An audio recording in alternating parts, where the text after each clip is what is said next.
miracle maker. Also, I want to introduce you to somebody very special, 4-year-old Jax. Thank you for being with us, Jax. Jax is here with his mom, Kim. Jax, you have something called diabetes, right? Type 1. You know what, Jax? You and I have something in common. I've got type 1 diabetes too. Did you know that? Do you get shots? Every day. What else do you have to do since you have type 1? Take my finger clips all the time. Does that hurt? Wow, I think that they hurt. You're right. See, it's funny. The finger stick doesn't hurt me either. But you have to do that a lot, don't you, to make sure that you're giving the right amount of insulin. Does mommy help you out? Does mommy help you out? Really? Sometimes I take my finger clips out. Do you? And do you read the numbers too? You do? Sometimes I forget. And sometimes you sneak candy and they go really high. Well, you're just a kid. You gotta do that. Kim, for me, onset of type 1, I was 30 years old, because I was for a lifetime. It always pains me when I hear of a child with type 1 diabetes, because it's a life-changing experience not only for the child, but for the parent also. And I'm sure Jax is a very active 4-year-old. It's a lot for you. Yeah, I think at this age that it's taken on, and we take on the care and everything about it, and it really grieves me as a mom to think that I have to hand this over to him, and just like you had to do, and at some point this will be his responsibility. It's huge.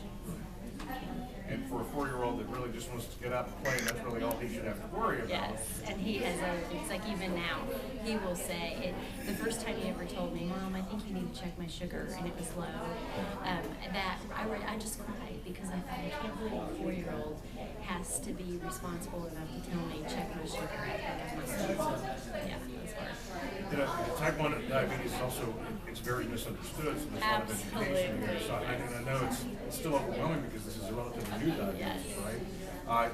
What have the folks here at BSA been able to help you with this learning? Well, first of all, what I love about it is, there's the pros and cons about being in the hospital for 11 days. Cooped up in a room for 11 days with family of 4, not so great.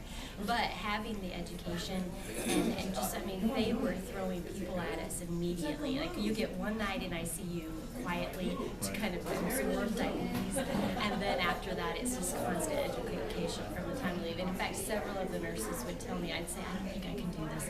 And they'd say, we're not letting you go home until you feel like you can do this. So everyone here was so wonderful and so supportive, and just took our family in like we were all part of their family. Loved it. And Jax did too. Hey Jax, you know what? I'm really proud of you for learning how to do this. Because you know what, diabetes, once you learn how to manage it, is something that you actually can do for a whole lifetime. It may be tough sometimes, but you can grow up and be on the radio. You can grow up and be, there are a lot of singers that have diabetes too, you know. He's a good carb counter. He tries to tell if he finds any 0 on a package and say, see, it has 0 carbs, Mom. Mom, I got a question for you. Now, I was around Murphy when this came up, and he had the onset. And I heard words I'd never heard before. A lot of, at first, you get that anger. You had that, wabla. And that was him personally. It was happening to him. But how do you deal with that when, it's not you and you can deal with it mentally? It's your child. And how do you deal with that? Well, first of all, for me, I went through grieving. Like, it was first, I'm grieving. I remember his sugar was 1,000 and he's sitting in ICU. I didn't understand the risk of a brain hemorrhage at that point. So I said, I just needed to walk out of the room, and I went and sat in the parking lot for several hours while he's in ICU. Like, he could be dying up there, and I'm in the parking lot calling everyone I know, just grieving. Like, so you go through a ton of grief, and I don't think, like, I think now sometimes I'll deal with the anger. Like, I'll just think this, and you know how it is, the thought of this going on forever. It's no wonder people hope for that. You hold on to the fact that maybe someone will find a cure, because the thought of this never ending is really almost more than you you can handle mentally. You have to think about it. Yes, you have to say, yeah, because if you start looking at, I'm going to hand this to him, and then he's going to do this, and there's no end to this. And what's the craziest thing to me is that you will do all of this work so hard for the specific day to get your numbers down, count your carbs, take your insulin, and you wake up the next day and you just start over. Everything you did the day before and all the work doesn't matter anymore. It's a new day. I'm going to tell you one thing before we go here, Kim, that you need to know, because I've been married to Murphy for 10 years now, and I was his now the person who every day was shot through all the anger and all the difficulties. And today he says, I don't know, this will happen for Jax in some way, and hopefully some way for you, but he is a healthier person today because of this, because it has forced him to pay attention to what he eats, and it has built character in him.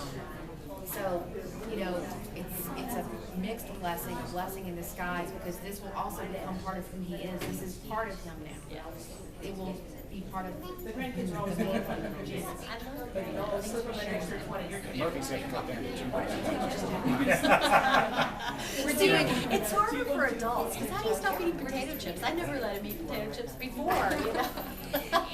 This is why we're doing this. It's Children's Miracle Network celebration here at BSA for kids like Jax, who will be spending time here, who has spent time here. This is all very new to this family. And for moms like Kim who has no idea what any of this was about and now know how to take care of this for a lifetime with Jax, thanks to the folks here at BSA. 212-4357 if you want to be a part of this right now. We need 14 more Miracle Makers to make music therapy happen for these kids next year. 212-4357. It's just $10 a month. I think she's on.